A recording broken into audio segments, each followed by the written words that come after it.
మనం చూడొచ్చు వాళ్ళని బలవంతంగా ఇక్కడ పోలీసులు తరలించే ప్రయత్నం చేస్తున్నారు. ఇక్కడ వ్యాన్కి అయితే అడ్డంగా ఉన్నారు. ఇక్కడ ఒక అవ్వ ఉంది మాట్లాడదు.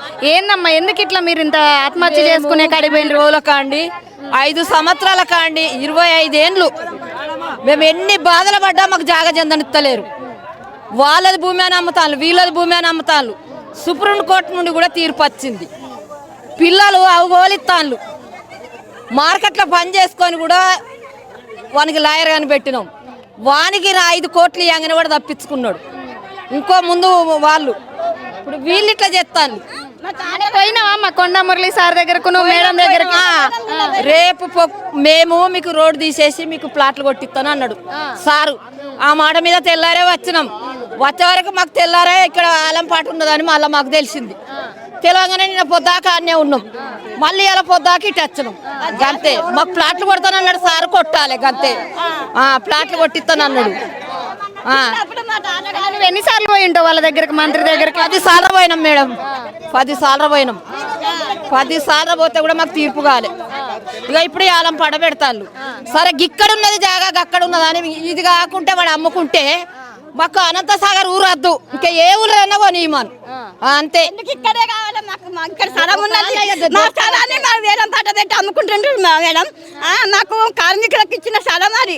మా తాత అప్పటి మేము చిన్నప్పటి నుండి సడ్డులు మోసిన స్థలం అది.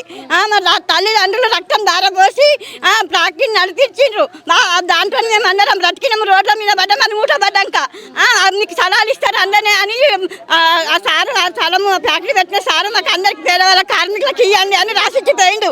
రాసిచ్చిపోతే ఈ రాజకీయ నాయకులు అందరూ దోసుకొని అమ్ముకొని ఉన్న స్థలాన్ని కూడా ఇవ్వకుండా అమ్ముకుంటుండ్రు.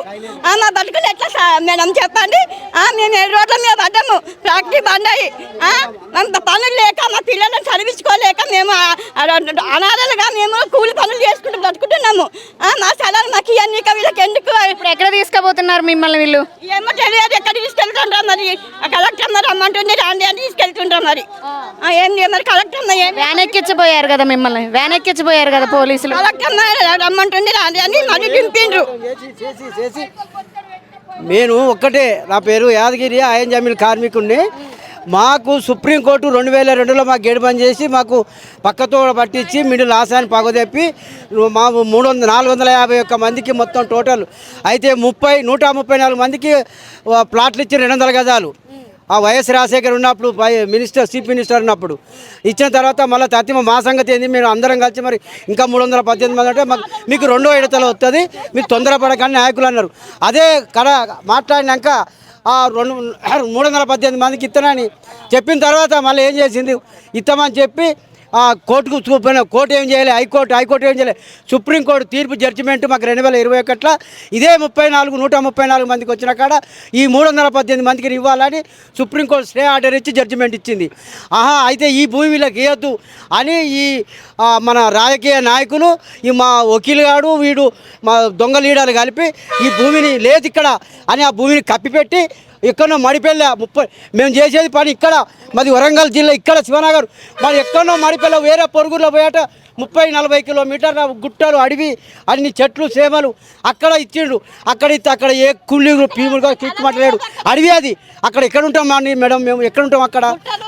మేము ఇక్కడ పుట్టి ఇక్కడ ఉంటే మా పిల్లలకి అక్కడ పోయి చదువుకొని అక్కడ ఉంటారా? ఇంకా అడవిలో అయితే మాకు ఎందుకు అవసరం లేదు, మాకు భూమి ఇదే కావాలి. మాకు జడ్జిమెంట్ వచ్చిన ప్రకారంగా మా భూములు ఇక్కడే ఉండి అన్నాక ఎక్కడ తిరగరా అని చోట్లేదు. హైదరాబాద్ మంత్రులు ఏమడి తిరిగినాం, ఎంపీలు ఏమడి, ఎమ్మెల్యేలు ఏమడి, లాస్ట్కి వచ్చారు కూడా 10 సార్లు కూడా ఆఫీస్ కూడా తిరిగినాం. వాళ్ళు కూడా అక్కడికే పొమ్మన్నాడు. అన్నాక తర్వాత ఏమైందంటే లాస్ట్కు మొన్న 3 రోజుల కిందట కొండ మురళీధర్ మన సురేఖ గారి ఇంటికి పోయినాం.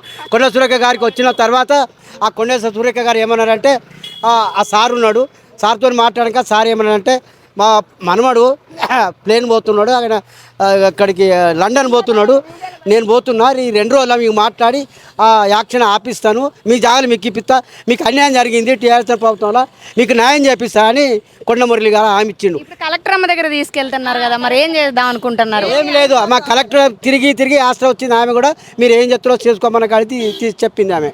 మీరు అందరు కలిసి వేలం వేసే దగ్గరికి వెళ్తున్నారా యాలం అనుకుందామనా?